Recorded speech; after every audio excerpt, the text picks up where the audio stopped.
യൂട്യൂബിന് വിട.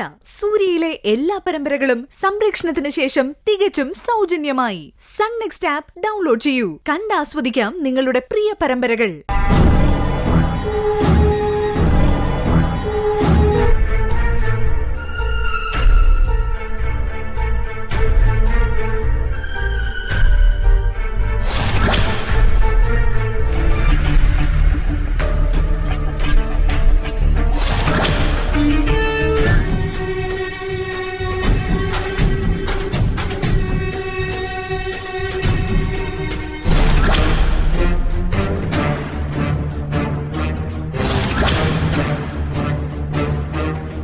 ചേട്ടാ വാ.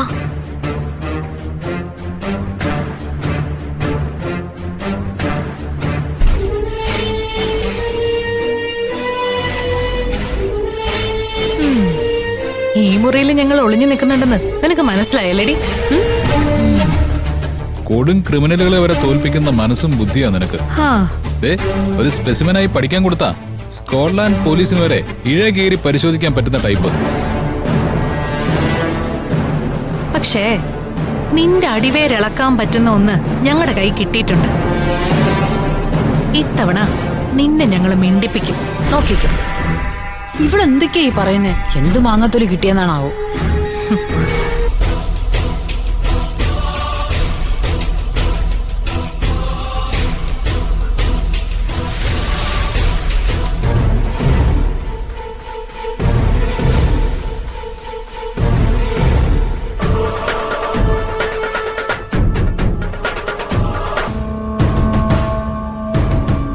പാടോ.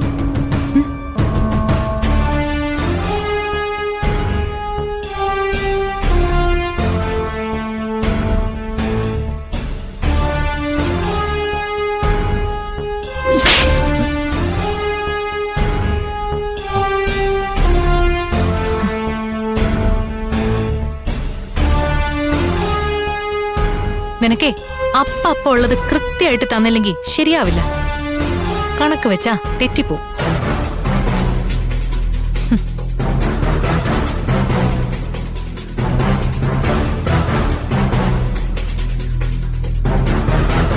ഇതിനെല്ലാം ഉള്ളത് ഞാൻ ഒരുമിച്ച് തന്നോളാടി. അതെ, താനെന്തിനാ അവസാനം ഒരു പ്രകോപനം ഇല്ലാതെ അവളുടെ കർണം നോക്കി പൊട്ടിച്ചത്? പ്രതീക്ഷിക്കാത്ത ഒരു അടി കിട്ടുമ്പോ ആരായാലും ഒന്ന് പതറേണ്ടതാ. പക്ഷെ അജുവേട്ടൻ പറഞ്ഞതാ ശരി, അവളൊരു പ്രത്യേക സ്പെസിഫനാ. എന്നാലും തന്റെ അടി കലക്കി കളഞ്ഞു. ഞാൻ പോലും ഞെട്ടിപ്പോയി. ഇനി എന്താ പരിപാടി? ഈ പ്രിസ്ക്രിപ്ഷൻ എഴുതിയ ഡോക്ടറെയും അവരെന്ത് ചികിത്സയാണ് നടത്തിയെന്നുള്ള കാര്യവും ഒന്നറിയണം.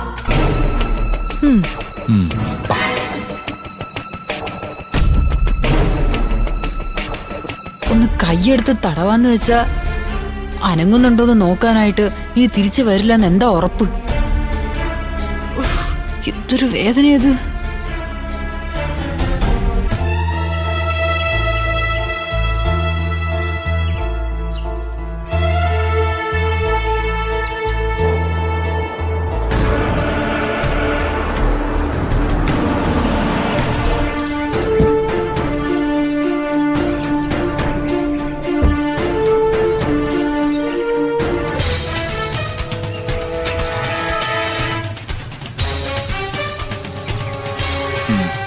എന്താടാ അത്യാവശ്യമായിട്ട് കാണണമെന്ന് പറഞ്ഞേ? പ്രിയ മുറിയിൽ എന്തെങ്കിലും തെളിവ് അവശേഷിപ്പിക്കാതിരിക്കില്ല എന്ന പൂജയാണ് എന്നോട് പറഞ്ഞത്. ഒന്ന് പരിശോധിച്ചപ്പോ പുലി കിടന്നിടത്ത് പൂടെയല്ല, എല്ലാം തകിടം മറിക്കുന്ന ഒരു പ്രൂഫ് തന്നെ കിടക്കുന്നു. എന്താ കിട്ടിയത്? ഒരു പ്രിസ്ക്രിപ്ഷൻ. 6 മാസം മുമ്പ് പ്രിയ ഒരു ഗൈനക്കുമായിട്ട് കൺസൾട്ട് ചെയ്തതിന്റെ ഒരു പ്രിസ്ക്രിപ്ഷൻ. അതുകൊണ്ട് എന്ത് കാര്യം? എന്തൊക്കെ കാരണങ്ങളാൽ ഒരു സ്ത്രീക്ക് ഗൈനക്കിനെ കാണാം. അത് ശരിയാ, പക്ഷേ എന്തിനായിരുന്നു ആ മരുന്ന് കുറിച്ചതെന്നൊന്ന് അന്വേഷിക്കണമല്ലോ. ഞാനത് എനിക്ക് പരിചയമുള്ള ഒരു ഗൈനക്കിനെ കൊണ്ട് പരിശോധിപ്പിച്ചു.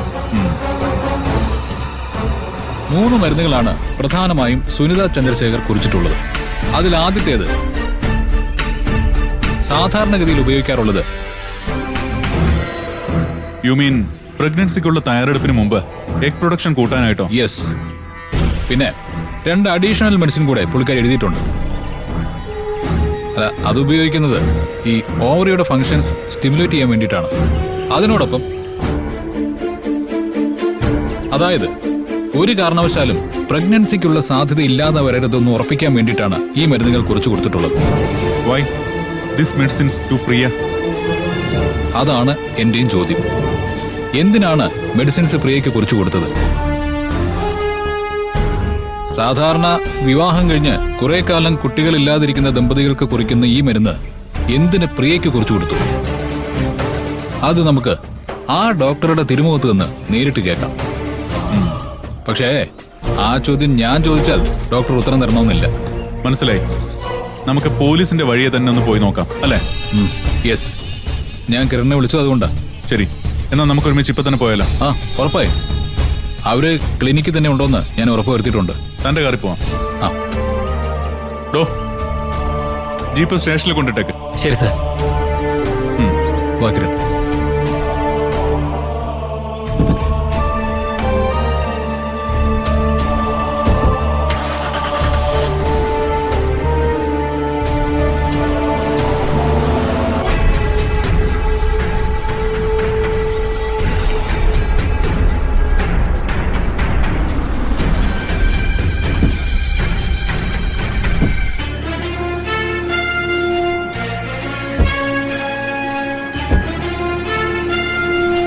May I come in?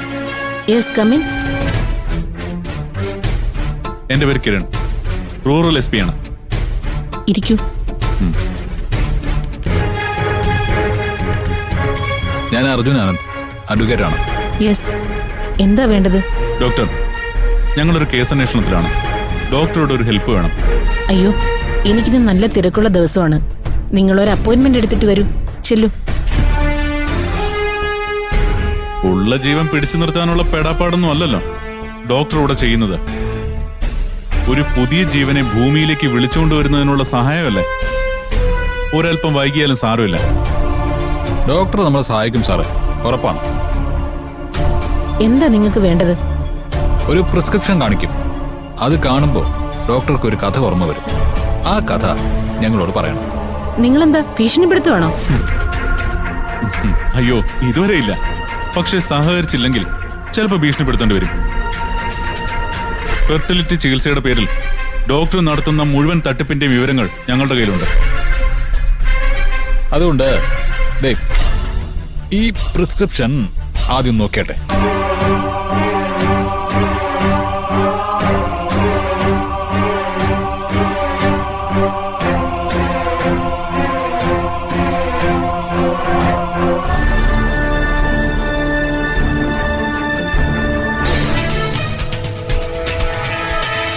അത് കുറിച്ച് കൊടുത്തിട്ടുള്ളത് ഡോക്ടറാണ്. ആർക്കാണെന്ന് അറിയാലോ. ഈ മരുന്നുകൾ എന്തിനു വേണ്ടിയാണ് നിർദ്ദേശിക്കുന്നത്? അത് ആ കുറിപ്പിലെ പ്രിയ എന്ന കുട്ടിക്ക് കൊടുക്കാനുള്ള കാരണം എന്താണ്? ഡോക്ടർ അതൊന്നും ഞങ്ങളോട് പറഞ്ഞാൽ മതി. പ്ലീസ് സർ, ദയവ് ചെയ്ത് ഉപദ്രവിക്കരുത്. ഡോക്ടറെ ഉപദ്രവിക്കണമെന്ന് ഒരു ഉദ്ദേശവും ഞങ്ങൾക്കില്ല. പക്ഷെ സത്യം പറഞ്ഞില്ലെങ്കിൽ ഞങ്ങൾക്ക് വേറെ നിവൃത്തിയില്ലാതാവും. അല്ലേ SP സർ? സത്യം പറയാനുള്ള ഒരു അവസരം നമ്മൾ ഡോക്ടർക്ക് കൊടുക്കുന്നത്. അത് ഉപയോഗപ്പെടുത്താതിരിക്കാനുള്ള മണ്ടത്തരം ഡോക്ടർ കാണിക്കോ? ഏയ്, അല്ലേ ഡോക്ടറെ? എനിക്കറിയാവുന്നതൊക്കെ ഞാൻ പറയാം. ആ, ശരി. ഈ മരുന്ന് പ്രിയക്ക് കൊടുത്തത് എന്തിനാണ്? അത് പറയൂ ആദ്യം. അത് ആ കുട്ടിക്കൊരു കുഞ്ഞ് വേണമെന്ന് പറഞ്ഞു. കുഞ്ഞോ? അതെ. വിവാഹം കഴിക്കാൻ താല്പര്യമില്ലെന്നും പക്ഷേ ഒരു കുഞ്ഞിനെ വളർത്താൻ ആഗ്രഹമുണ്ടെന്നുമാണ് ആദ്യം പറഞ്ഞത്. ഈ പ്രായത്തിലുള്ള ഒരു പെൺകുട്ടി അങ്ങനെ വിചിത്രമായ ഒരു ആവശ്യം ഉന്നയിക്കുമ്പോൾ ഡോക്ടർക്ക് സംശയമൊന്നും തോന്നിയില്ലേ? ഉവ്, ഒരു കുഞ്ഞിനെ വളർത്താനാണെങ്കിൽ ദത്തെടുത്താ പോരെന്ന് ഞാൻ ചോദിച്ചത്.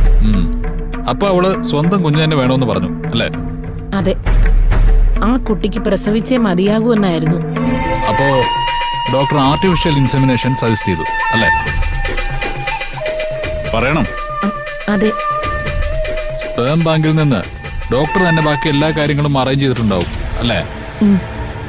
അവിവാഹിതയായ ഒരു സ്ത്രീ ഇത് നടത്തിയാലുള്ള കുറ്റം എന്താണെന്ന് ഡോക്ടർക്ക് അറിയാലോ.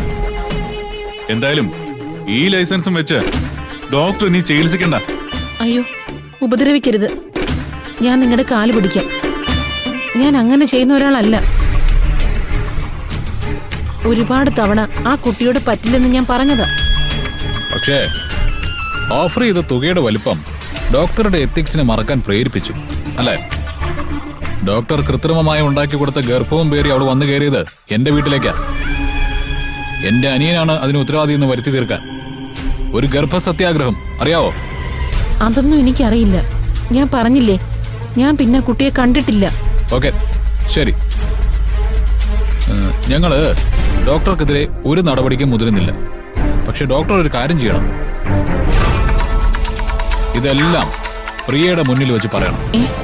പേടിക്കണ്ട, അവൾ ആ പ്രഗ്നൻസി DNC ചെയ്ത് കളഞ്ഞു.